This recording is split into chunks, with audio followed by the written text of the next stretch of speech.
Baxın, bu insan şəhid olmuş balasının yani dəfn olunması üçün normal bir yer istəyir. Birincisi, sən bunu niyə şəhidlərin xiyabanında, yəni şəhidlərin hamısının dəst halında bir yerdə dəfn olunmuş şəhidlərin qəbristanlığında dəfn eləmirsən?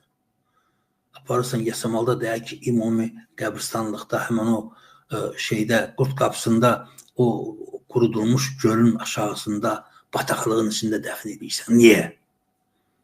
Sən niyə bunu şəhidin ata-anasını təhqir edirsən? Kim sənə verib bu haqqı? İlham Əliyev. İlham Əliyev şərəfsizin biridir.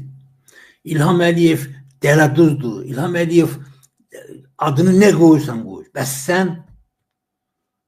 sən şərəfsiz kişi döysən mi? 5 ildir o kişinin saçı saqqalı ağarıb, həkimdir. Həmən o danışan kişinin. Ürəyim ağrıdı mən onu görəndə. Ağsaç ana, baxın. Baxın. Qəbrin üstündə baxın. Görün bu şəhidə yaraşan qəbridirmi?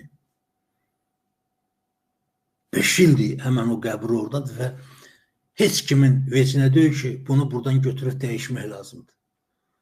Bir qəbir nə olan şeydir ki, sən şəhidə torpaq uğruna canını vermiş, canını fəda eləmiş kişini sən gətir, dəfn elə palçığın, lığın içində 5 ildir bu kişi mübarizə aparır.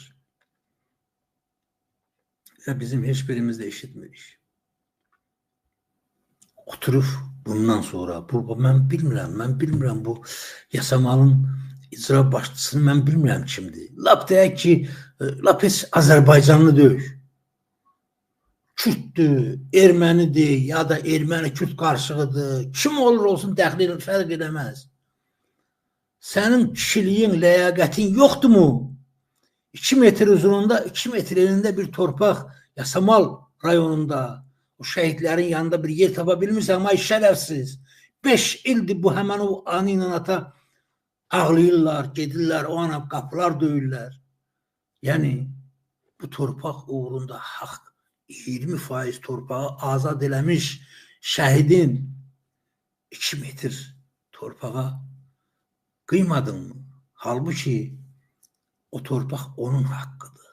Sənin haqqın deyil ki, sən gəlib onun həmən o torpağın sərvətlərini talayırsan, xalqın axırıncı tikəsini əlindən alıb yeyirsən, öz balalarına yedirtirsən.